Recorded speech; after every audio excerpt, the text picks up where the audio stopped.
Hai guys, kembali lagi dengan aku Farhan di channel Farhan Hadrawi. Jadi, hari ini aku bakalan cerita dan juga share bagaimana sih aku membuat ide-ide yang kreatif. Nah, bagi teman-teman yang saat ini masih kebingungan gimana sih membuat ide-ide yang kreatif, aku punya tips-tipsnya. Tonton terus video ini.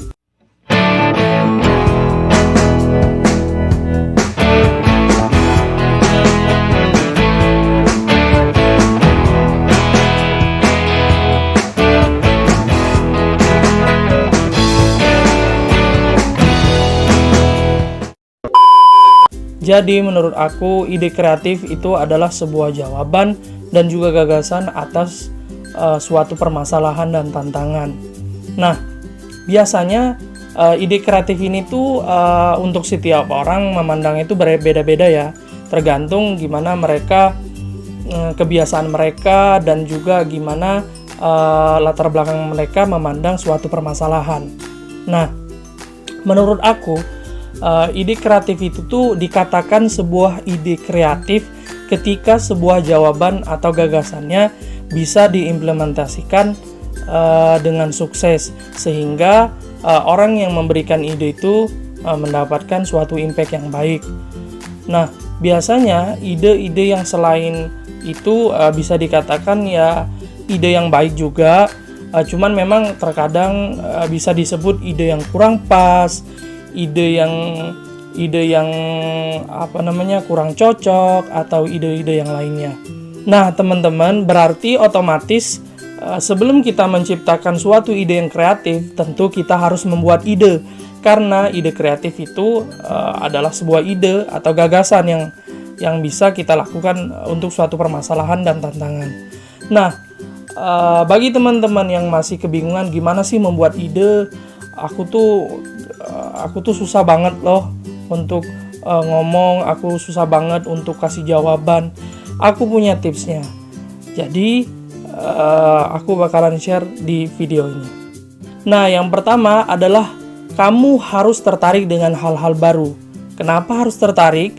Karena biasanya orang akan cenderung mempelajari sesuatu dengan sangat detail ketika mereka menyukai sesuatu.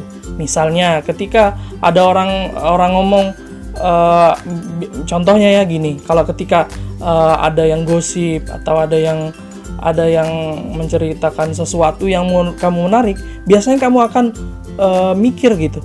Biasanya kamu akan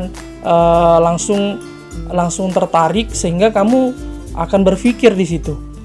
Nah, biasanya ketika kamu melakukan itu, kamu akan terfikirkan di dalam otak kamu atau dalam pikiran kamu, kalau misalnya kayak gitu berarti harus seperti ini atau seperti itu.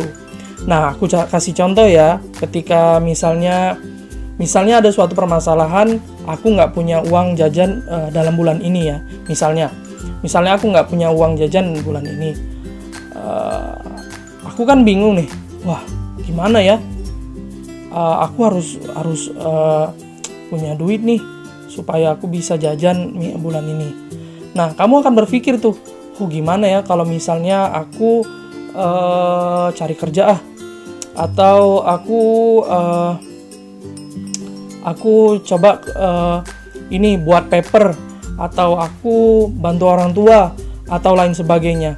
Nah, itu adalah suatu jawaban-jawaban yang bisa menjadi ide kreatif kamu ketika kamu ada suatu permasalahan.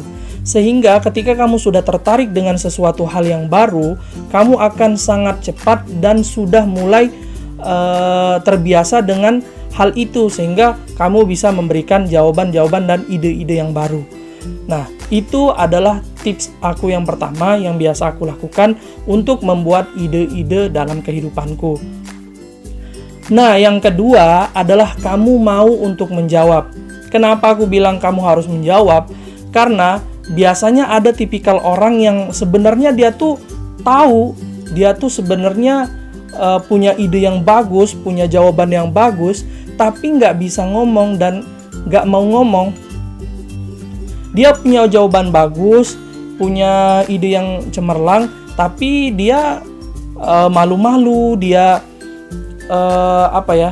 nggak mau ngomong lah gitu.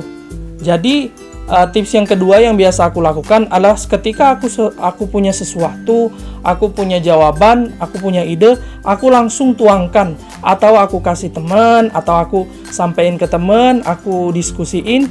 Nah, nanti ketika jawabannya pas atau jawabannya kurang pas, aku bisa diskusi lagi. Oh, gimana kalau misalnya ide yang lain, atau kamu bisa mikirin ide yang baru. Nah, jadi mungkin teman-teman banyak juga yang ngerasa ya gitu, atau yang ngalamin gitu, teman-teman yang lihat video ini yang punya ide, punya jawaban atas suatu permasalahan mungkin, yang sebenarnya jawaban itu tuh pas dan sangat bagus, tapi sayangnya kalian nggak bisa menyampaikan atau belum bisa menyampaikan, sehingga ide yang sebenarnya terpilih itu kurang tepat, dan ide yang kalian punya yang sebenarnya itu sangat bagus itu tidak terlaksana. Nah, itu jangan sampai terjadi dengan kita. Nah, bagi kamu yang nonton video ini, kalau kamu merasa seperti itu, kamu bisa melatih hal-hal itu untuk membuat ide-ide yang baru dan bisa menjadi ide kreatif.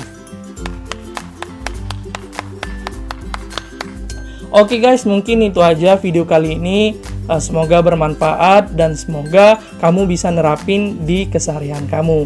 Semangat untuk menjadi orang-orang yang lebih produktif dengan ide-ide yang kreatif. Oke, salam dari aku. Bye-bye.